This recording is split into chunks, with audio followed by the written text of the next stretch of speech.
Generasi muda hendaknya memiliki komitmen kebangsaan karena di pundak merekalah masa depan bangsa ini terletak. Sebagai pemimpin masa depan, generasi penerus diharapkan dapat mencari solusi atas permasalahan bangsa. Begitu juga yang dilakukan oleh pegawai milenial Bea Cukai Kuala Namu, Deli Serdang.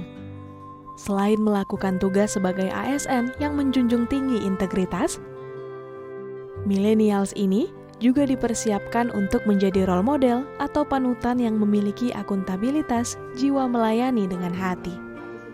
Berbagai program yang berorientasi amal kemanusiaan mereka inisiasi di tengah kesibukan dinas, seperti bakti sosial dan beasiswa pendidikan bagi yatim duafa. Beasiswa pendidikan ini bersumber dari donasi gaji yang disisihkan pegawai dan dikelola oleh Badan Kemakmuran Mushola Al-Ihsan yang ada di lingkungan kantor mereka. Beasiswa yatim duafa ini diharapkan dapat membantu perekonomian warga yang terdampak pandemi.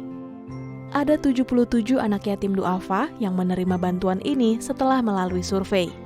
Selain beasiswa yatim duafa, pegawai milenial ini juga melakukan rangkaian bakti sosial lainnya, seperti dana santunan bagi lembaga pengelola zakat, pembagian masker dan paket sembako bagi warga di Pantai Labu, Deli Serdang, dan pemukiman di sekitar kantor yang dilakukan sejak awal pandemi hingga sekarang.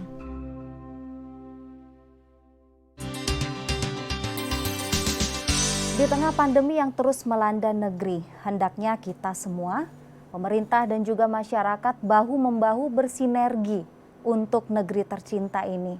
Jangan sampai negeri ini terlukai dengan tindak korupsi dan juga kejahatan lintas negara yang semakin menjadi-jadi seperti penyelundupan narkoba dan juga barang ilegal lainnya.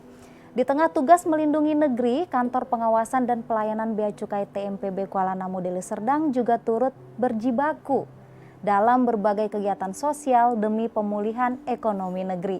Untuk membahasnya lebih jauh sudah hadir saat ini pemirsa di studio Selasar Budi, Kepala Kantor Bea Cukai Kuala Namu, ada Pak Elvi Haris dan juga Ratih Partila, salah seorang pegawai Bea Cukai Kuala Namu. Halo Pak, Assalamualaikum. Waalaikumsalam Bu Wanda. Apa kabar juga, Pak? Alhamdulillah baik, luar biasa. Ya.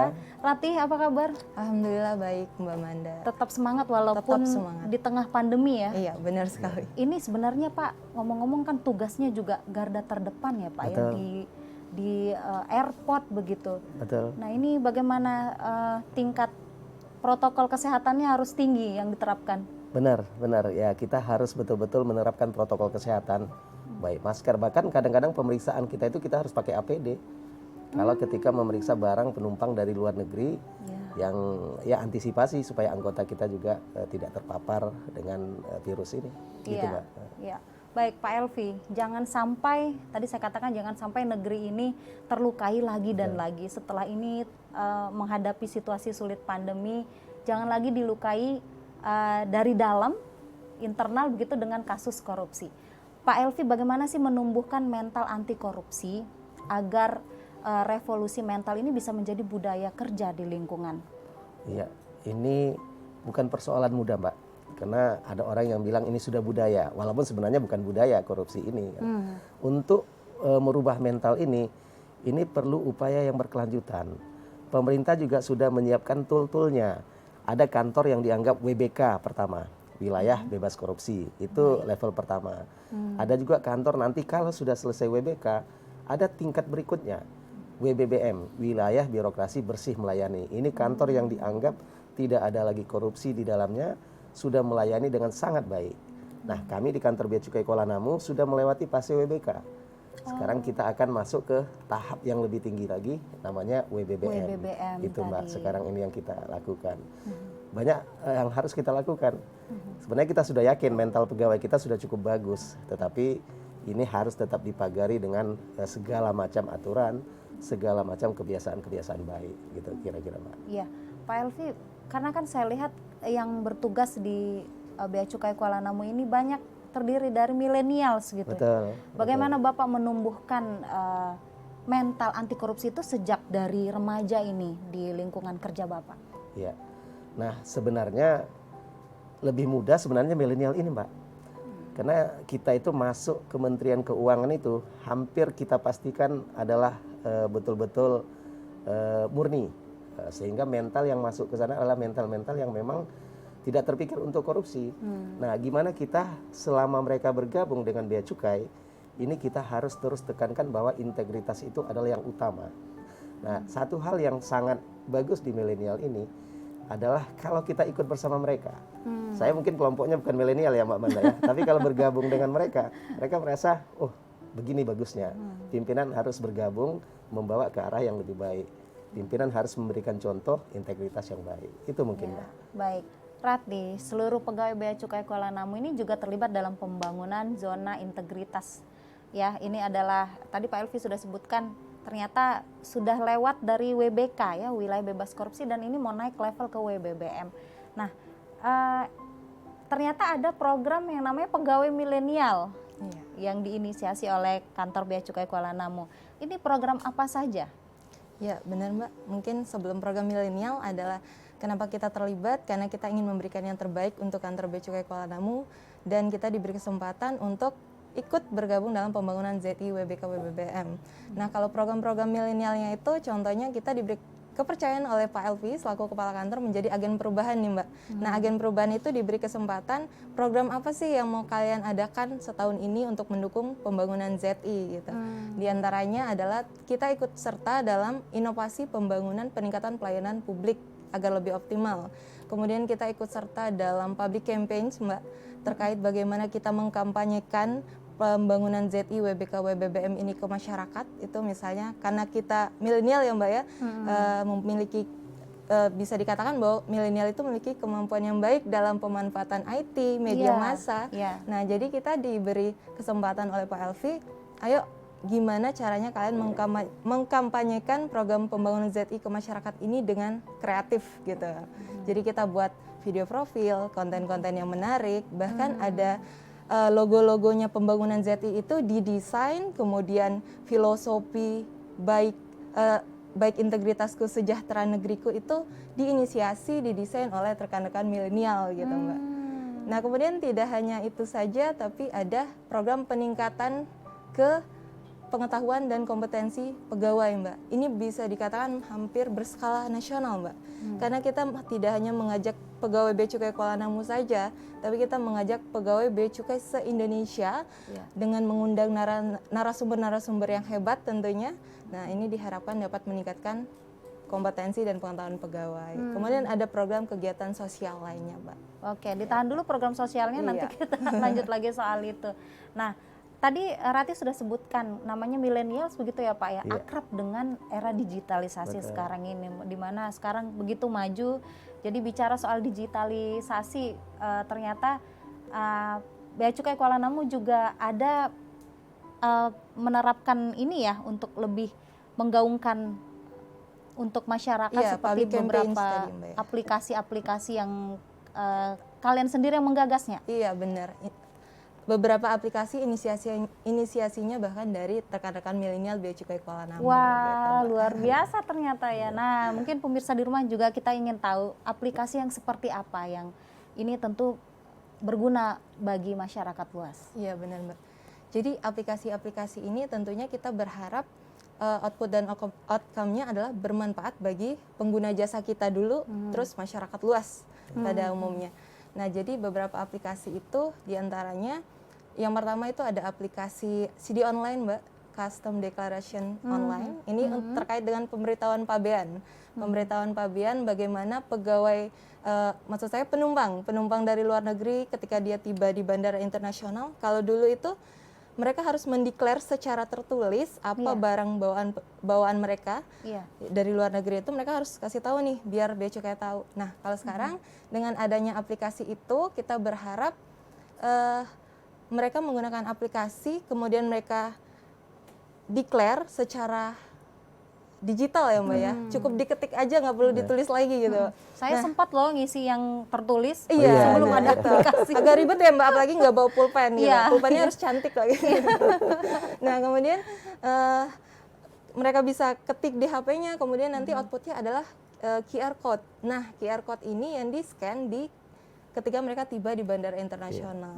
Jadi lebih efektif, lebih efisien gitu Mbak. Secara dari sisi anggarannya dapat, dari sisi pelayanan kita juga makin optimal. Baik, saya kembali beralih ke Pak Elvi. Pak, Indonesia ini kan negara maritim yang luas sekali. Banyak sekali gawang-gawang yang harus kita jaga gitu ya. Benar. Dan ini tentu saja ini menjadi gerbang masuknya narkoba gitu. Pak, nah apa yang sudah dilakukan oleh Bea Cukai Kuala Namu dalam menjaga gerbang ini? Kita wilayahnya sangat strategis, Pak. Sumatera Utara. Iya, kita tahu peredaran narkoba sekarang luar biasa, Bu. Pangsa besar pemasaran narkoba itu Indonesia. Nah, pintu gerbangnya laut dan bandara ini masuk dari luar negeri. Kita di Bandara Kuala Namu, meskipun ini pandemi ini, kita sudah menegah 5 kali. 5 kali masuknya peredaran jenis sabu, narkoba jenis sabu itu sudah kita tegak 5 kali. Sehingga kita sebenarnya dari sisi peralatan sih sudah ada. Kita punya anjing pelacak. Kita punya ada namanya ion scan. Ion scan itu kalau Mbak Manda pernah megang jenis narkotika itu 2 minggu yang lalu, itu masih ke detect di ion scan kita. Walaupun tidak semua penumpang bisa kita tes dengan ion scan karena alat pasti punya keterbatasan. Tapi kesiagaan kita, karena istilahnya kalau ada orang yang membawa narkoba, sekecil ada apapun dia pasti ada ketakutan. Nah itu yang harus diamati oleh tim intel kita di lapangan.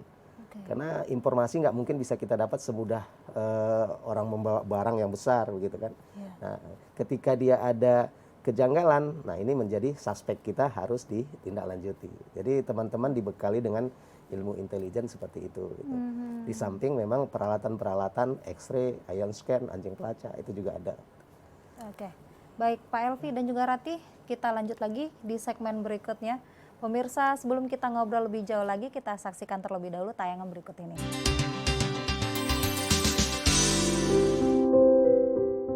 Selain berhasil menjadi instansi yang berkomitmen dalam sikap anti korupsi lewat predikat WBK atau wilayah bebas korupsi, di tengah pandemi yang masih melanda, pegawai milenial juga terus mengukir prestasi dalam melindungi negeri. Seperti menggagalkan upaya penyelundupan narkoba yang menjadi musuh kita bersama. Berbagai pencegahan penyelundupan narkoba berhasil dilakukan dari penumpang pesawat udara yang membawa narkoba lewat sepatu, spidol, dan pasta gigi. Upaya pencegahan ini terus dilakukan demi menyelamatkan masa depan negeri. Selain menangani krisis kesehatan di masa pandemi, pemerintah juga menjalankan program PEN atau Pemulihan Ekonomi Nasional sebagai respon atas penurunan aktivitas masyarakat yang berdampak pada ekonomi, khususnya sektor informal atau UMKM. Merespon hal ini, pegawai milenial terjun langsung ke lapangan, membantu para pelaku UMKM dalam kegiatan ekspor. Lewat program ini, mereka berhasil membimbing pelaku UMKM di Deli Serdang untuk mengekspor produk mereka hingga diterima oleh pasar luar negeri.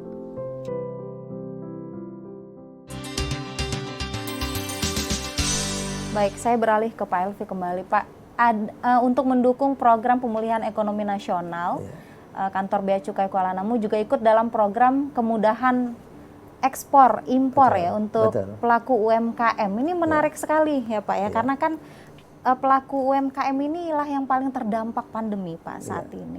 Apa yang dilakukan oleh Bea Cukai Kuala Namu? Pelaku UMKM terdampak pandemi paling parah Mbak.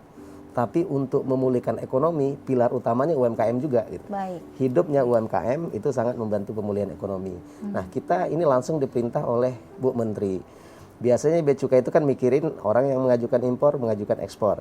Tapi sekarang kita diminta keluar dari kota itu, yuk bantu semua UMKM yang ada di wilayah-wilayah kita. Nah kita turunkan teman-teman ini, asistensi langsung. Karena kalau UMKM itu, kalau kita undang sosialisasi ke kantor, mereka nggak paham gitu. Jadi kita datangin langsung ke mereka, bina satu-satu kesulitannya apa. Nah setelah itu, alhamdulillah hasilnya kita bisa melaksanakan ekspor perdana UMKM beberapa waktu yang lalu. Tapi memang tidak mudah Mbak.